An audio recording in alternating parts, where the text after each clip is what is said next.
मैं भी कोशिश करती हूँ, चाहे अनुकूल हो, चाहे समाज को जोड़ने की बात हो, हमारा प्रयास रहता है कि जो हमारा यहाँ लग रहा है गुजर रेखा का, उसको असलियत में और धरातल में, चाहे हिंदू हो चाहे मुसलमान हो, सबको एक फिरों में एक आगे में जोड़ने का काम हमें करना है।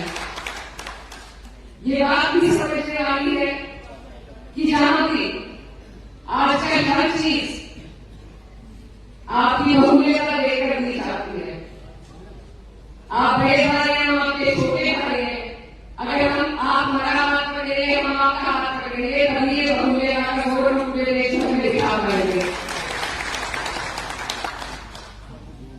यहाँ पर मैं सबसे छोटी हूँ, तो मैं यहाँ सीख लेने के लिए आई हूँ और बड़ी जिम्मेदारी के साथ मेरी बातें मुझे बताई गई।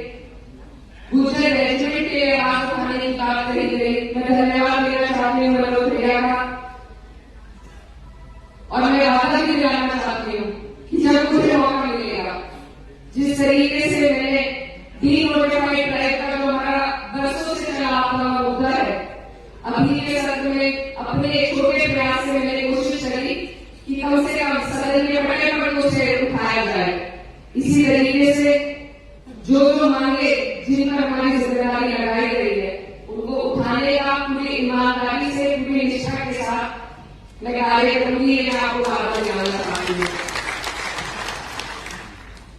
यहाँ पर हमारे बड़ों ने बताया शिक्षा मांगे, और हर जगह हम ये बात करते हैं कि जब हम शिक्षा को अपने समाज के लिए सबसे ऊपर रखेंगे, शिक्षित बनेंगे, तभी हमारा समाज आगे निकल पाएगा।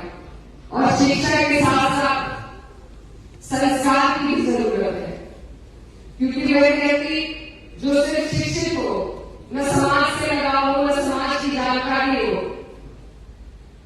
वो हमारे लिए उस तरीके से समाज को नहीं बढ़ा सकता जैसे आप और सब लेना चाहते हैं। तो हमारे समाज की संस्कार हमें आगे बढ़ाने की, इतिहास को सिखाने की जरूरत है शिक्षा के साथ साथ। मैं एक बात और कहना चाहती हूँ कि मैं यहाँ पर बहुत अकेला महसूस कर रही हूँ, इसलिए नहीं कि मैं मुसलमान भी हूँ, बल्कि इसलिए कि मैं यहाँ पर एक अकेली महिला हूँ। हमारी बहनें अगर हम मिलेगी, न सिर्फ शिक्षा में, न सिर्फ रोजगार में, बल्कि लीडरशिप में भी आगे आए, तो ये हमारे लिए बहुत जरूरी कार्य है।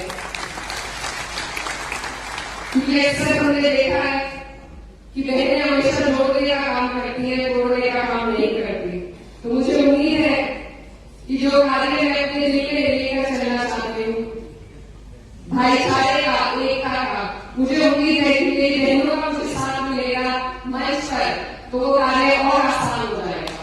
इसलिए आप सबसे मेरी गुजारिश है, अनुरोध है कि हमारी बहनों को भी हमें आगे बढ़ाना पड़ेगा। और अब ये काम सबसे ज्यादा जरूरी है, क्योंकि 33% महिला आरक्षण बिल पास हो चुका है, जल्दी विधेयक के रूप में हमारे बीच में आएगा।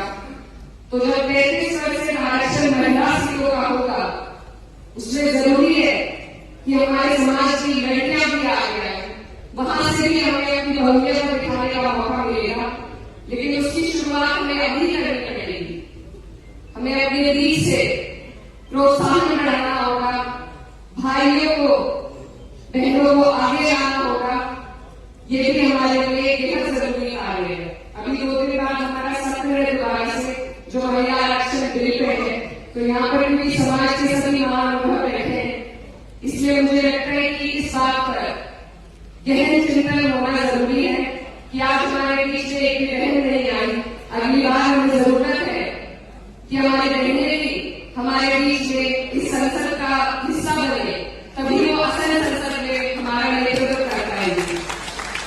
ये एक विचार मेरे दिल में था, और यहाँ पर बाकी सब लोग हमारे बीच में हैं, जो और बुजुर्ग हमें बड़ी बातें बताएंगे, मैं भी वो सुनने के लिए आई हूँ। आप सबने मुझे यहाँ पर बुलाया, यही अपने आप में एक बहुत बड़ी क्रांति का कदम था। मैं फिर से प्रतिभा सबका धन्यवाद देना चाहती हूँ। आप सब लोग यहाँ पर आए, आपका बहुत बहुत धन्यवाद। धन्यवाद आदरणीय सांसद महोदया, जोरदार ताली के साथ प्रोजेक्ट